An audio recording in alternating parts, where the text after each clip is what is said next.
الجزائري يوافق على العفو عن الكاتب بوعلام سنصار بعد طلب من الرئيس الألماني.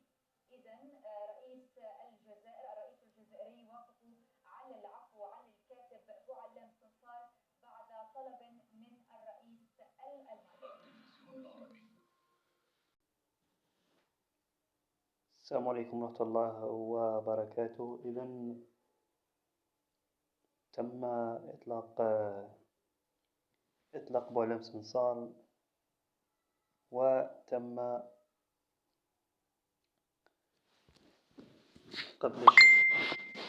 قبل شوية تم إطلاق الصحفي أو كالخائن بوعلام سنصار. هو إطلاق عفوي لأنه مريض جدا،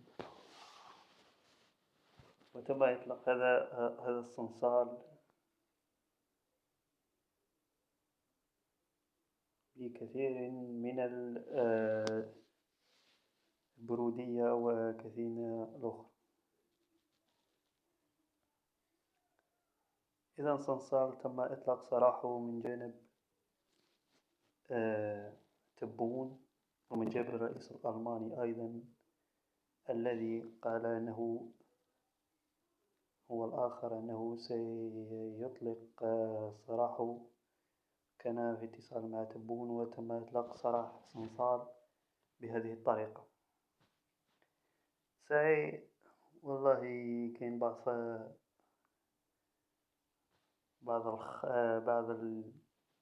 فرحان وبعض المخازنية والذباب فرحان بشكل لا يتصوره عقل، وهو أنه تاوش دخلك في أمور هذه بين الشعب الجزائري.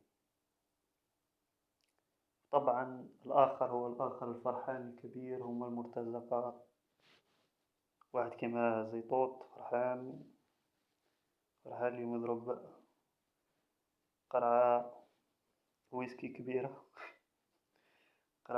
كبيرة ويشرب حتى غدوة الصباح، ميت بالسعادة. مبروك عليك زيطوط، وإن شاء الله تفرح بالصحة والنعم. إذن